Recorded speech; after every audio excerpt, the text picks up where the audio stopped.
छिंदवाड़ा शहर की सीमा के भीतर अब बसें कहीं नहीं रुकेंगी। जिला प्रशासन ने परमिट शर्तों का हवाला देते हुए सभी स्टॉपेज हटा दिए। अब आरटीओ और यातायात विभाग शहर के भीतर बस रुकने पर भारी जुर्माना लगा रहे हैं और इससे नाराज बस ऑपरेटर ने 10 जुलाई से सामूहिक हड़ताल की घोषणा की है। अब तक शहर में बसें यात्रियों के इशारे पर बीच रास्ते कहीं भी रुक जाती थी, लेकिन सड़क सुरक्षा समिति की बैठक और कलेक्टर के निर्देश के बाद अब ये पूरी तरह से बंद कर दिया गया है। शहर के भीतर 2 बस स्टैंड मौजूद हैं, लेकिन रूट पर कोई स्टॉपेज तय नहीं है। बस ऑपरेटर एसोसिएशन के संरक्षक विमल शर्मा ने कहा, कम से कम एक स्टॉपेज तय किया जाए ताकि यात्रियों को राहत मिल सके। बसों का संचालन बंद होने से स्कूल, कॉलेज, दफ्तर जाने वाले हजारों यात्रियों को दिक्कत होगी।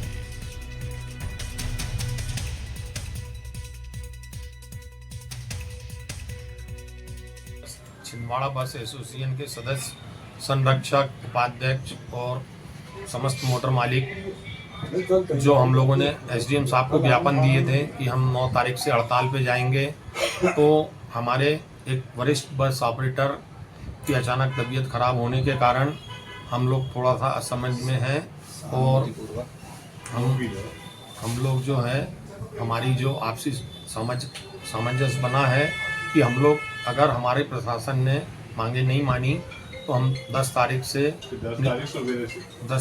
को सुबह से हमारी बसों का संचालन बंद कर देंगे। ये हम सब बस ऑपरेटरों का निर्णय है।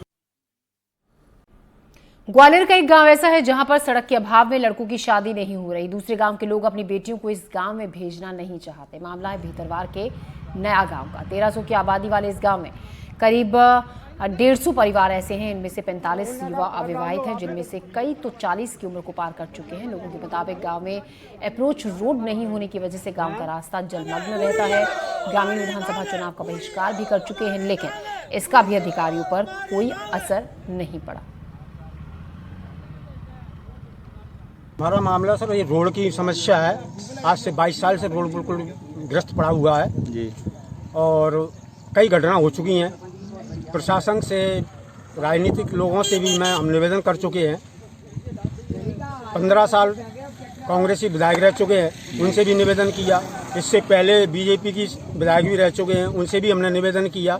सारे लोग अवशासन दे के चले जाते हैं, काम कर आज तक किया नहीं है। एक बार हमने आंदोलन किया 2 साल पहले, एसडीएम साहब और टेलर साहब आए थे, अवशासन दे गए थे हमको कि आपका काम हो जाएगा, लेकिन अभी तक कोई काम नहीं हुआ। ना तो बच्चे पढ़ने जा पा रहे हैं, डिलीवरी या बीमारी जो भी गांव में व्यक्ति का हो जाता है तो उसको लाने में बड़ी समस्या आ रही है। बच्चे बहुत दिनों से परेशान हैं, घर बैठे रहते हैं, ना पढ़ भी जा पाए ना कछु।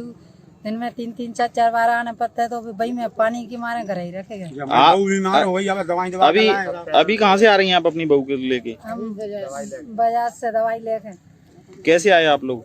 पैदल पानी में निकल ही नहीं पा रहे। कर रहे हैं, क्या है पूरा मामला? हमारा जी रोड 25 सालों से बेकार पड़ा हुआ है और हम सरकार से बार बार मांग कर चुके हैं, और इस वक्त ऐसी स्थिति है हमारे रोड की कि बिल्कुल 10-15 दिन से बच्चे स्कूल नहीं जा पा रहे हैं, और कोई भी एम्बुलेंस अगर डिलीवरी वगैरह हो तो एम्बुलेंस भी नहीं पहुंच पा रही है। और इतनी गंभीर समस्या है। और हमने एक बार यहाँ चक्का जाम भी लगाया था, तो प्रशासन से हमने मांग रखी थी, तो तहसीलदार जी वगैरह आए थे, उन्होंने हमको आश्वासन दिया था कि आपका रोड चुनाव के बाद, आचार संहिता के बाद में आपका रोड बनाया जाएगा। लेकिन 2 वर्ष पूर्ण हो चुके हैं, लेकिन हमारा रोड नहीं बना अभी तक।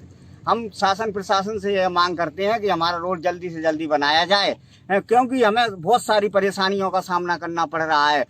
और करैया रोड से 3 किलोमीटर ये भितरवार का नज़दीक, विधानसभा से नज़दीक गांव है। ऐसा नज़दीक गांव है, हमारे रिश्तेदार वगैरह भी आते हैं तो जो कहते हैं कि भितरवार से जुड़ा हुआ गांव, और इतना बेकार रोड पड़ा हुआ है।